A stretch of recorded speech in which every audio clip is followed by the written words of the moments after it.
Bonsoir à toutes et à tous. Beaucoup d'émotions ce matin à l'hôpital principal de Dakar. Parents, amis et proches sont venus compatir avec la famille d'Abdoulaye Néné Cissé assassiné aux États-Unis. La famille a annoncé que l'enquête est en cours. Éducation, avec cette bonne nouvelle pour les étudiants demandeurs de bourse au niveau de la plateforme Campus France. L'ambassadeur de la France au Sénégal annonce qu'ils bénéficieront d'une exonération. Vous l'entendrez dans ce journal. Et puis 72% des femmes qui s'adonnent à la dépigmentation au Sénégal, un chiffre qui interpelle et qui pose un réel problème de santé publique. Reportage également à suivre dans cette édition. Voilà le sommaire de ce 20h. Tout de suite le développement.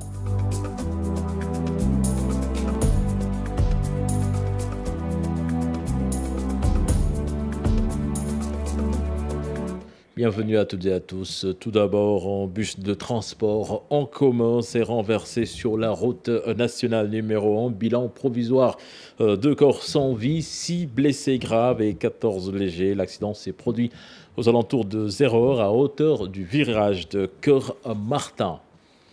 Et puis 210 kg de chanvre indien ont été saisis ce mercredi 23 octobre 2019 par la brigade maritime des douanes de Foundiougne. Le produit était conditionné sous forme de paquets entoilés de 1 kg et dissimulé dans des sacs remplis de paille d'arachide. Le véhicule utilitaire en minicar appelé Gleu-Gleu, qui a servi au transport de la drogue, a été intercepté à 7h du matin à Mbao, dans le département de Birkilane, région de Kaffrine. Et vous l'annoncez dans les titres de cette édition, la cérémonie de levée du corps d'Abdoulaye Néné Cissé ce matin à l'hôpital principal. Parents, amis et proches sont venus nombreux dire adieu au fils du médiateur de la République aux États-Unis, où il a été assassiné. L'enquête est en cours. Reportage signé Cher Diop et Pape Sangone Baye. Des Rassidés de Serigne Touba Khadimoul Rassoul au rendez-vous. La tristesse qui se lit sur tous les visages. Ils regrettent tous la mort d'Abdoulaye Néné Cissé. Son père témoigne. Il avait rendez-vous avec la mort. Il fallait qu'il pousse à son dernier souffle. Il fallait qu'on puisse tout mettre en œuvre pour qu'on nous le ramène dans un cercueil.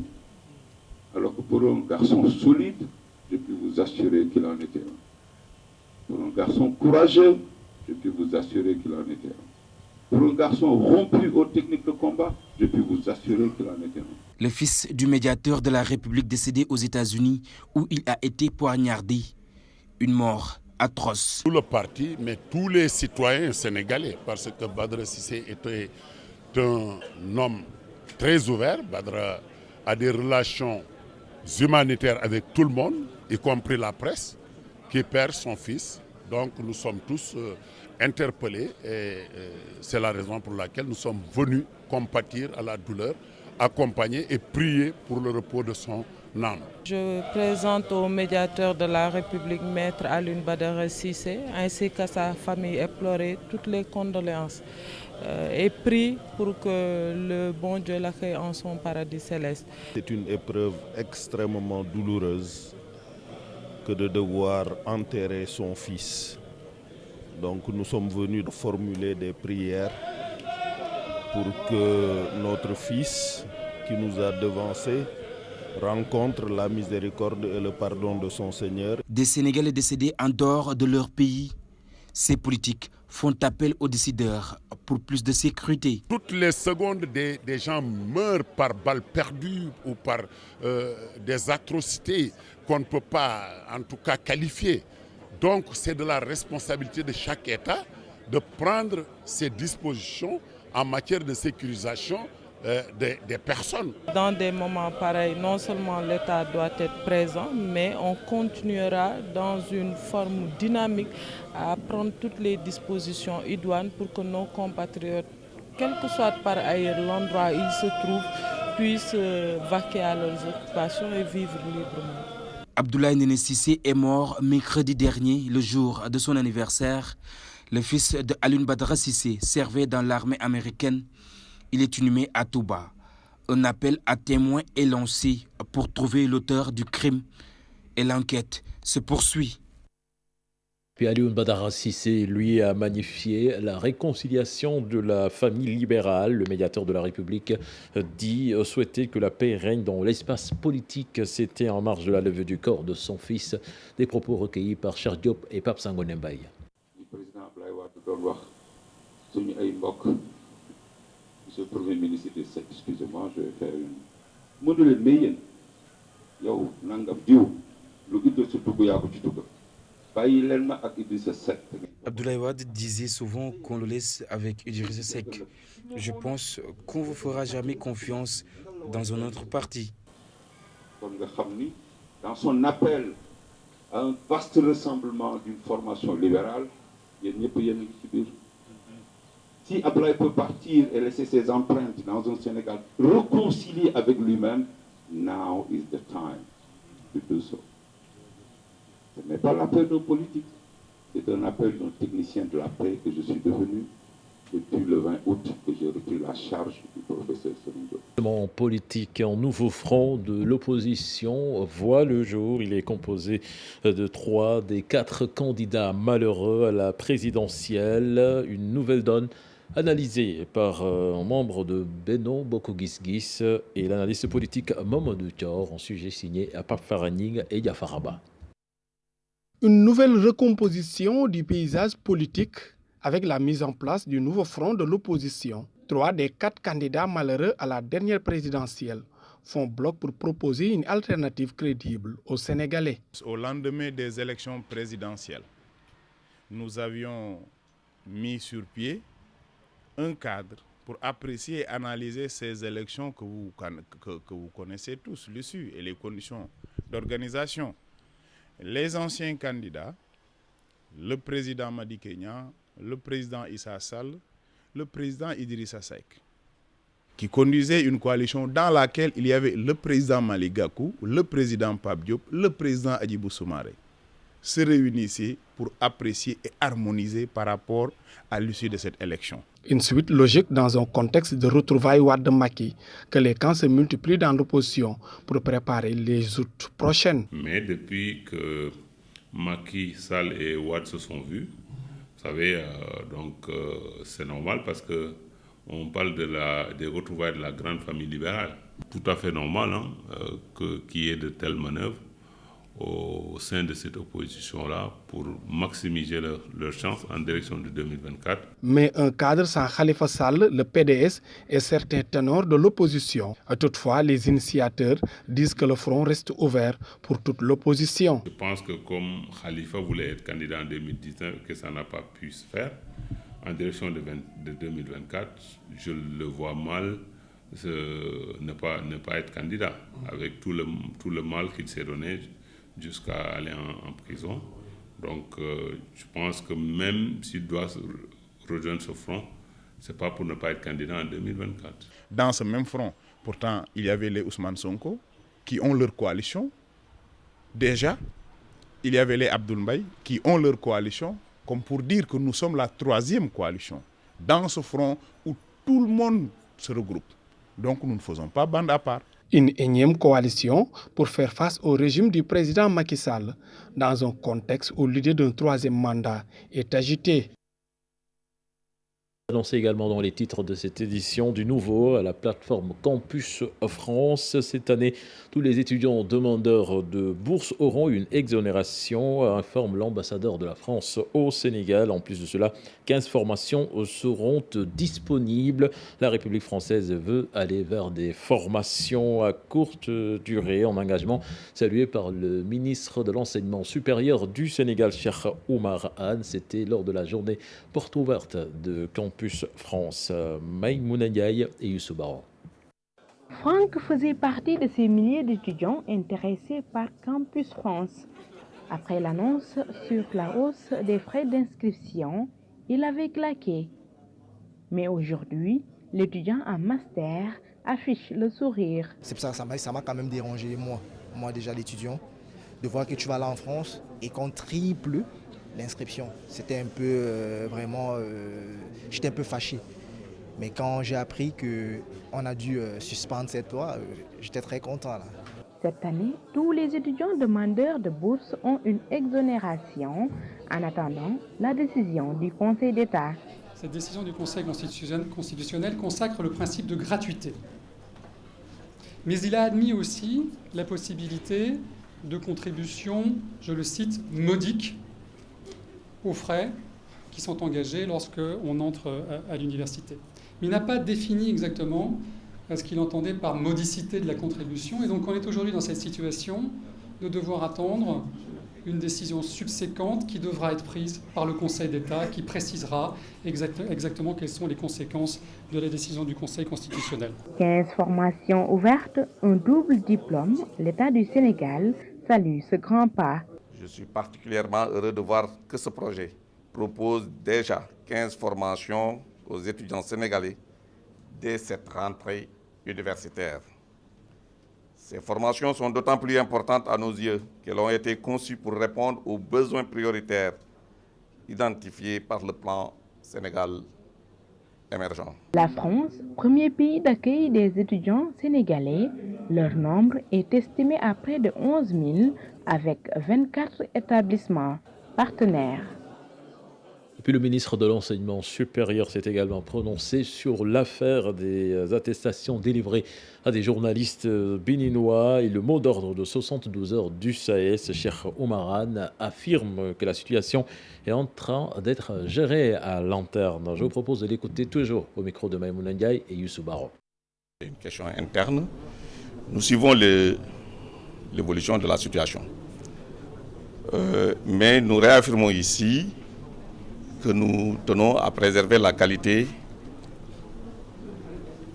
de notre système d'enseignement supérieur à tous les niveaux et que nous gérons dans la confiance jusqu'à ce jour ce dispositif avec les recteurs, les chefs d'établissement et nos partenaires sociaux. Au moment où je m'adresse à vous, cette question est gérée au niveau universitaire avec une attention particulière de mon cabinet. La question devrait être posée, mais je vous assure que c'est une question interne mais qui est en train d'être suivie, gérée et résolue très prochainement. Et puis le système de santé du Sénégal, encore fragile, c'est ce qui est sorti de la clôture de la 12e université francophone de Dakar en promotion de la santé. Les spécialistes de la santé ont saisi l'occasion pour lancer un réseau international pour combler le gap avec les expériences d'autres pays. Écoutons les explications du docteur Chertidiane, coordonnateur de la 12e université francophone, au micro de Maïmouna Ndiaye. Nous avons relancé un réseau que nous avions créé il y a 3 ans au niveau de cette université.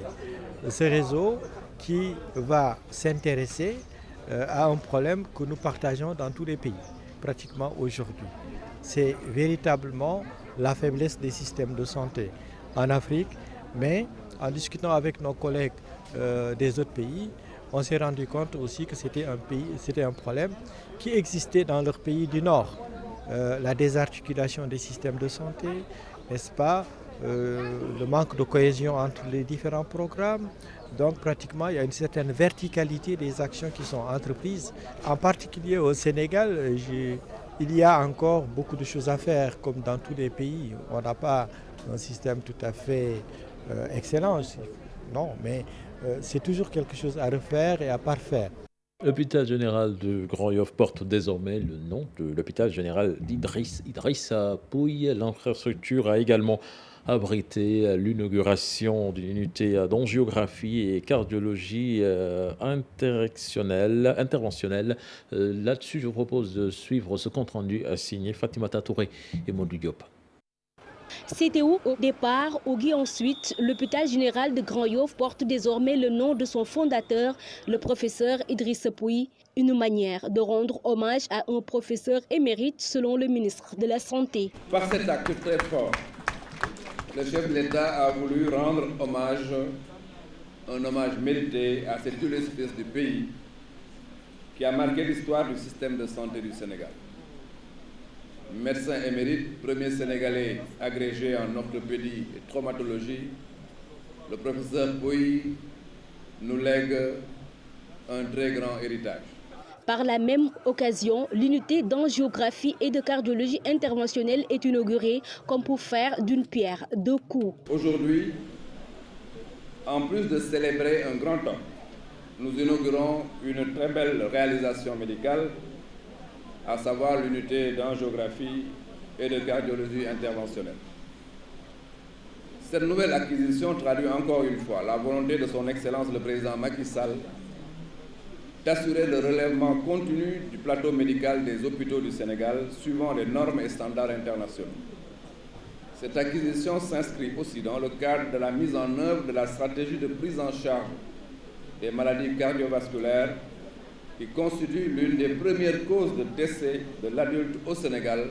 Au moment solennel où tout le personnel hospitalier est présent, Abdoulaye Diouf Sarr invite ces derniers à mieux s'occuper des malades, surtout au niveau des urgences. Je voudrais inviter la direction de l'hôpital général Idrissa Pouye à davantage travailler à l'accessibilité financière des populations, surtout les plus démunies.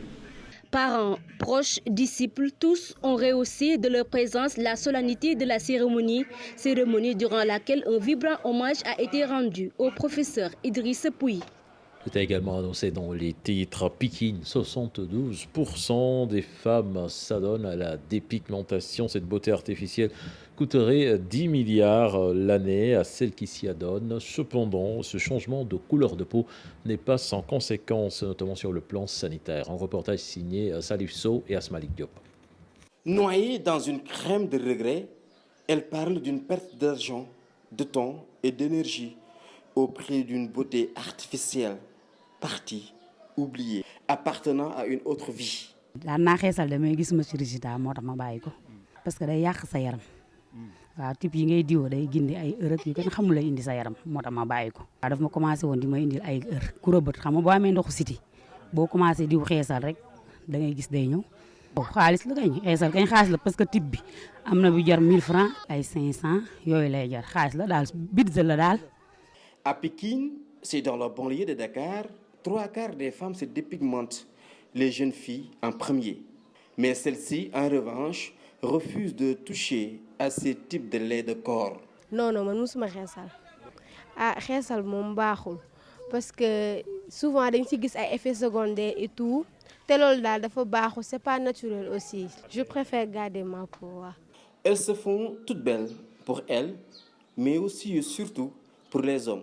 La préférence masculine est pourtant bien singulière. Lui aime le naturel. sa yaram damay rew di dugg foo xamante ni loo xamante ni dootoo mën a te foo toog tamit nga sa xam nga sa odeur tamit day am day changé xeesal daal moom baaxul te naturel daal moom dara gënu ko. man moom xeesal moom dëgg yàlla moom naturel moom boo xeesee moom naturel moom ça va baax na mais di def bëgg a changer sa teint doon teint noir par bëgg a def xeesal moom ba weex tal yooyu moom mooy loolu quoi. bokkuma ci góor ñi nga xamante ni jigéen bi xeesal daf leen sonal man bokkuma ci ndax man ñi ko compte ci laa bokk waaw man ñi ma xam dëgg sax xam na ni man doxuma ci xeesal. À Pékin, la dépigmentation coûte 10 milliards de francs CFA aux Pékinoises, renseigne une étude effectuée cette année. Puis Hajj 2019, la délégation générale du pèlerinage à la Mecque fait son bilan. Elle parle de 8 morts et elle estime aussi que les pèlerins ont émis quelques doléances et reproches. Mais la délégation se félicite également du peu de couac qu'il y a eu cette année. Là-dessus, je propose de suivre cette correspondance signée Abdourahmane Diallo et Mamadou Gueye. Sur les 10 000 Sénégalais partis à la Mecque en 2019, 9 992 sont rentrés sains et saufs selon la délégation générale du pèlerinage à la Mecque. Nous avons déploré des pertes au nombre de 8, si je ne me trompe. Bon, vous savez, en tant que croyants, nous estimons que la vie et la mort, c'est du domaine d'Allah subhanahu wa ta'ala. Cependant, en tant que responsables, nous avons aussi le devoir de prendre des dispositions. N'empêche, Abdouaziz Kébé se félicite du bon déroulement du Hajj de 2019. Nous avons établi une relation de confiance avec la majorité des voyagistes privés. Nous avons mis en place un certain nombre de dispositions ou de dispositifs. Nous avons mis en place un comité de consultation avec les voyagistes privés pour pouvoir échanger avec eux sur certaines questions. Nous avons régulièrement des rencontres avec les voyagistes privés sur les questions fondamentales. Mais la délégation générale n'a pas aussi manqué de souligner les dysfonctionnements. On peut citer parmi ces reproches l'hébergement. Les pèlerins ont souvent critiqué le temps d'attente avant de recevoir leurs clés, avant de rejoindre leur chambre. Il y a également la question des bagages perdus. À l'arrivée à Médine, les avions débarquent avec les bagages. Les manutentionnaires, souvent, ils ne reconnaissent pas. En fait, il va vert, jaune, rouge et tous les drapeaux de l'Ouest africain sont vert, jaune, rouge. Après, il y a donc des erreurs en tout cas dans le dispatching des bagages. La délégation générale du pèlerinage à la Mecque estime que cette évaluation va permettre de bien préparer le Hajj de 2020. Et puis ce CRD spécial pour les besoins du Gamou de Medina Baye, une réunion qui a permis de faire le point sur les préoccupations de la commission d'organisation. Le ministre de l'Intérieur, lui, donne des assurances. Compte rendu signé à Issatou Gueiba et à Babacar Kamara. Ils se sont concertés dans le cadre d'une meilleure organisation du Gamou de Medina Baye. Une table ronde lors de laquelle les besoins et préoccupations du comité d'organisation des manifestations et activités de la Faïda sont exposés. Fait le tour de l'ensemble des préoccupations exprimées au niveau donc de la réunion départementale qui s'est tenue à Kaolack et la réunion régionale qui s'est tenue sous la présidence du gouverneur. Et des points qui étaient encore en suspens nous ont été soumis par donc le COMAF et le gouverneur. Et je pense qu'avec tous les services qui étaient là, nous avons pu trouver des solutions à l'ensemble des préoccupations qui ont été exprimées. Des besoins exposés et bien pris en compte par les secteurs concernés. Naturellement, au niveau de Kaolack, on se pose des questions sur l'assainissement. Et nous pensons que puisque cette année, ça tombe un peu à la fin de l'hivernage, des dispositions seront prises pour en tout cas régler ces problèmes. Les problèmes d'eau également seront réglés avec de l'extension d'eau ainsi que des branchements sociaux. Il en sera de même également pour le nettoyage donc, de la ville avec UCG et compagnie de la mairie de Kaolack. En gros, en tout cas, toutes les dispositions seront prises pour qu'on fasse un Gamou. En tout cas, notre souhait, c'est dans des conditions meilleures que celles de l'année dernière. Une satisfaction pour le chef de la délégation de Medina Baye. On est très satisfait des ententes qu'on a eues avec les différents secteurs lors de cette réunion. Et ce sont des discussions qu'on avait déjà entamées à Kaolack. Tous les problèmes énumérés ont été analysés et le ministre a donné sa parole pour que nos préoccupations soient prises en compte pour que le Gamou de Medina Baye, édition 2019, se passe bien évidemment dans les meilleures conditions. Une prochaine réunion est prévue pour la concrétisation de ces principales décisions prises. Le Gamou de Medina Baye, édition 2019, très attendu par les fidèles de Maulana, Cheikh Ibrahim Niass. Le Gamou de Mam El Hadji Amadou Baron Diéguen de Thiès se prépare également. Toutes les dispositions sont prises pour une bonne organisation du Mauloud en CRD spécial consacré à l'événement. C'est tenu à la gouvernance de Thiès. Justement, le gouverneur de Thiès, Monsieur Mohamedou Moustapha Diaw, que nous écoutons au micro de Cheikh Anta Diop. Nous étions réunis aujourd'hui en CRD, donc consacré à la préparation du Gamou. Des Gamou organisés à Kermam Alaj. Donc ça se déroule le même jour que donc, les autres Gamou. C'est peut-être ce qui fait la difficulté de la tâche pour les Gamou. Ils sont nombreux. Mais nous avons retenu quand même qu'il y a une grande satisfaction par rapport à ce qui a été comme prestation pour beaucoup de services l'année dernière. Je crois qu'on a commencé par le secteur de l'hydraulique, c'était une grande satisfaction. On a continué par le secteur de la santé, c'est une grande satisfaction. La SNL également. Et beaucoup de secteurs essentiels, la sécurité, ont pu donner satisfaction l'année dernière. Nous espérons qu'ils vont reconduire donc, le même dispositif et qu'à la fin, nous aurons également la même satisfaction venant donc des autorités religieuses. En tout cas, nous allons suivre, le préfet, le sous-préfet et moi-même, Donc pour que donc, tout marche donc, au mieux, la coordination va continuer. Vous pouvez coordonner directement, vous communiquer directement. Et quand il y aura donc nécessité de recourir à l'autorité administrative également, nous sommes pleinement disponibles à effectivement servir donc de courroie de transmission pour aider donc à faciliter les choses, les relations. Et puis l'ouverture de la 4e édition des rencontres Africa ce matin au centre de conférence internationale Abdou Diouf à Diamniadio, une rencontre qui a regroupé plus de 1200 participants et qui va permettre au gouvernement et au secteur privé de saisir des opportunités d'investissement selon le directeur de l'APIX, M. Montagassi. Je vous propose d'écouter au micro de Seynou Thiam et Ahmadou Bamba Samb. Nous avons des projets dans l'énergie, des projets dans l'agriculture. Dans la palette aussi, nous avons des projets dans les techniques d'information et de la communication. Nous avons des projets dans la santé, des projets dans la pêche, les infrastructures donc portuaires, aéroportuaires.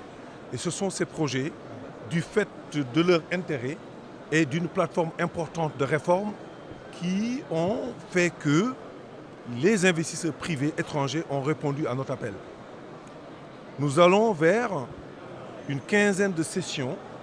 À travers ces sessions, des panels vont approfondir les opportunités d'investissement et les possibilités d'embarquer à travers les mécanismes que le Sénégal offre au niveau de la loi PPP pour qu'un privé vienne embarquer avec les investissements publics, mais aussi que deux privés, sénégalais et étrangers ou sénégalais, puissent embarquer pour donner des possibilités et visions à leurs projets d'investissement au Sénégal. Des acteurs de la Guinée-Bissau, de la Gambie et du Sénégal planchent sur le développement durable à Ziguinchor, un atelier organisé par le Centre africain pour le commerce, l'intégration et le développement. Un des organisateurs, le docteur Chertidiane Dieye, en parle au micro de Boubacar Diassi. Le choix de Ziguinchor découle du fait que c'est une ville charnière dans un espace d'intégration sur lequel nous travaillons depuis très longtemps, que nous avons conceptualisé sous le terme de SEGABI, Sénégal, Gambie, Guinée-Bissau, qui pour nous est un laboratoire d'expérimentation de certaines approches en matière d'intégration par le bas portées par les communautés. Ce sont 3 pays au niveau de la CEDEAO où les 3 langues officielles sont parlées, où il y a une dizaine de langues locales qui sont comprises de part et d'autre de la frontière, où il y a des dynamiques d'intégration socioculturelle de longue date. Donc nous avons estimé qu'en venant ici, pour mettre sous l'éclairage des préoccupations des acteurs à la base ces objectifs de développement durable, nous réussirions à en tirer le meilleur. Pour parler aujourd'hui de mode de transformation, de production et de transformation, c'est-à-dire comment mettre en place ici des initiatives pour, dans les 3 pays, voir quelles sont les filières et les secteurs les plus porteurs, les transformer localement et les distribuer sur l'ensemble de ces 3 et aussi au-delà. Il s'agit également de voir comment on peut appliquer des politiques en matière de libre circulation des personnes et des marchandises dans cette sous-région et pouvoir utiliser cela après au niveau des autres parties de la sous-région ouest-africaine, mais également au niveau du continent africain. L'autre élément, c'est de voir comment les acteurs contribuent à ce processus de production, notamment les femmes. Un mot de sport avec Génération Foot éliminé hier des tours préliminaires de la Ligue africaine des champions. Les académiciens ont été battus 1-0 au Caire par le Zamalek. L'entraîneur Djiby Fall, qui a déploré la fébrilité de ses joueurs, se projette déjà sur le match face aux Béninois pour le dernier tour de la Coupe de la CAF. Je vous propose de l'écouter, des propos recueillis par GFTV. Nos joueurs techniquement étaient en difficulté parce qu'on a perdu beaucoup de ballons et on a eu aussi souvent du retard dans le marquage. Donc on était un peu, je pense, timide. Et sur le but même qu'on prend, c'est sur une perte de balle. Mais quand même, il y a une réaction parce qu'on s'est créé 4 occasions sur lesquelles on pouvait scorer, mais on n'est pas parvenu à revenir au score. Il y a la Coupe de la CAF à jouer, maintenant il faut rentrer et maintenant essayer de se préparer parce que ce qu'il faut, c'est essayer de rentrer dans les phases de poule. Il y a un match qu'on va jouer à domicile, mais maintenant il faut essayer de gagner ce match largement et de ne pas prendre de but parce que si on fait une évaluation par rapport à ce match contre le Zamalek, je pense qu'on a raté le match aller parce qu'on a pris un but contre le cours du jeu qui nous a éliminés aujourd'hui. Voilà, c'était l'entraîneur de Génération Foot, Djiby Fall, qui revenait sur l'élimination de son équipe. Génération Foot, rappelons-le, qui va jouer contre un club béninois. Ce sera le 30 prochain pour la Coupe de la CAF. L'actualité internationale dominée par des manifestations qui continuent en Égypte contre la tenue de l'élection présidentielle. On voit tout cela avec Aïssatou Gueiba. 36e semaine consécutive de manifestations contre la tenue d'une élection présidentielle prévue le 12 décembre prochain en Algérie. Les manifestants espèrent arriver à faire pression sur les organisateurs du scrutin et sur les candidats eux-mêmes avant la clôture du dépôt des candidatures. À ce jour, seuls 2 candidats sont officiellement inscrits. Il s'agit de l'ancien ministre de la Culture Azzedine Mioubi, désormais chef du 2e parti du pays, et Abdelkrim Benrina, ancien ministre du Tourisme à la tête d'un petit parti islamiste. Toujours selon RFI, les manifestants revendiquent également la libération des personnes arrêtées pour port de drapeaux berbères. Certains d'entre eux sont toujours derrière les barreaux depuis plus de 3 mois. 500 000 personnes ont défilé hier dans les rues de Conakry pour protester contre une modification de la Constitution qui pourrait ouvrir la voie à un 3e mandat au président Alpha Condé.